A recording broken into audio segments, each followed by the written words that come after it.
ఎందుకు చెప్తున్నానంటే ఆరోగ్యం గురించి, నేను మార్షల్ ఆర్ట్స్ చేసేటప్పుడు 3 గ్రనైట్ రాళ్ళు గుండెల మీద పెట్టుకొని పగలగొట్టించుకునేవాడిని. 9 ఏళ్ల పిల్లలు 8 ఏళ్ల పిల్లలు ముగ్గురిని ఒకరిని ఇలా పట్టుకొని ఇంకొకటి భుజాల మీద కెక్కించుకొని గుడుంబ శంకర్లో మోసుకొచ్చినంత బలం ఉంది. చూడటానికి బక్కగానే ఉంటా, కానీ బలం అపారంగా ఉండేది. అలాంటి నేను ఈ రోజున నాకు రెండో కొడుకు నేను ఎత్తుకోలేను, పెద్ద కొడుకుని అలాగే ఎత్తుకోలేను అనుకోండి, అది వేరే విషయం. నా రెండో కొడుకుని చిన్నోడు 6-7 సంవత్సరాలు, వాడిని ఎత్తుకోలేను నేను, అంత బలహీన పడిపోయాను. కానీ బలం తెచ్చుకుంటాం మీ అందరి ఆశీస్సులతోటి, బద్దలు కొడతాం మళ్ళీ. అంటే రాజకీయాల్లో ఉండాలంటే 2, పిచ్చి పవర్ హంగ్రీ ఉండాలి, లేదా బలమైన సైద్ధాంతిక బలమన్నా ఉండాలి. వ్యక్తిగా ఎదగాలి, పదవే ముఖ్యం, అధికారమే ముఖ్యం. దానికోసం గుండాల్ని వాడుకుంటాం, మర్డర్లు చేయిస్తాం, వేల కోట్లు దోచేస్తాం, కులాలని కెలికేస్తాం, రకరకాల విద్వేషాలు రెచ్చగొడతాం, తద్వారా లాభపడతాం అన్నది ఇంకో పద్ధతి. నేను అది కోడికత్తిని వాడుకుంటాం, నేను అలాంటివి ఎంచుకోలే. సైద్ధాంతిక రాజకీయాన్ని ఎంచుకున్నాను. నాకు తెలిసినప్పటి నుంచి అలాగే బతికాను. అందుకే నేను సమాజం, సమతుల్యత, భావితరాల భవిష్యత్తు, దేశం అంతరంగిక భద్రత, దేశ భద్రత, శత్రు దేశాల దాడులు ఆలోచించి దశాబ్దంన్నర నలిగి గుండె రగిలి అందరిలోనూ చైతన్యం రగిలించి ఈ రోజున జనసేన జయకేతనం ఎగరవేస్తున్నాం. ఇది జనసేన పద్ధతి. Registered party to recognised party. It took us a decade plus.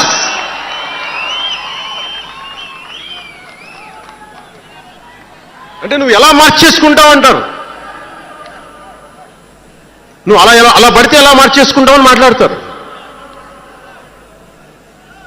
అరే ఒక మనం ప్రార్థించే నదే గంగమ్మ అవ్వచ్చు, కృష్ణమ్మ అవ్వచ్చు, దేవత అవుతుంది, పడవలకి రస్తా అవుతుంది, పంట కాలువలకి పొలాల్లోకి పంట కాలువ అవుతుంది. మార్పు అనేక రకాలుగా ఉంటుంది. ఇక్కడ నువ్వు గంగని నదిగా చేశావు, ఇక్కడ నువ్వు స్నానం చేయకూడదంటే కుదరదు. చాలా విభిన్నంగా చూడాలి. నేను మార్పు కోసం వచ్చిన వాడిని, ఓట్ల కోసం వచ్చిన వాడిని కాదు. అంటే ఇన్ని మాట్లాడే ఈ ఇంగ్లీష్ పేపర్ వాళ్ళకి I want to give you an example. Who said Pawan Kalyan changes from left, right and centre? Let me tell you this.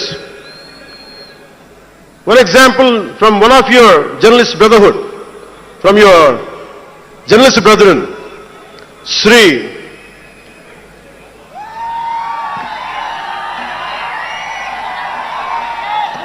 M.J. Akbar. He wrote a book called Riot After Riot. ఆ పుస్తకంలో entirety అంతా how BJP is wrong, how BJP is communal ani all the stories he picked up is all about anti-BJP. But in 2014, same Mr. M.J. Akbar has become MP for BJP. బీజేపీని తిట్టిన వ్యక్తే కాంగ్రెస్ లో ఉండి బీజేపీకి వెళ్ళి మారగలిగినప్పుడు తప్పులేదు, కానీ నేను ఇన్ని రకాలుగా మాట్లాడి తప్పైపోయింది అది. అంటే ఇది, let me tell you, I blended the best of everybody. I have tested it on myself personally and applied to the party. That's why we got 100% striking rate.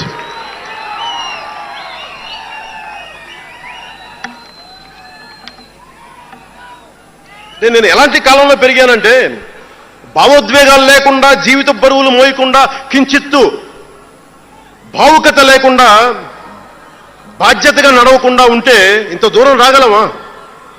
జీవితంలో నిన్న కాగితాలంగా ఎలా జరిగిపోతాయి? అంత ఫ్లూక్ అండి అంటే 21 సీట్లతో 100% వచ్చేస్తామా? 151 సీట్లు ఉన్న ఆ పార్టీని 11 సీట్లకి రానివ్వగలమా? ఎంత పోరాటం చేశాం మనం, ఎంత నలిగాం.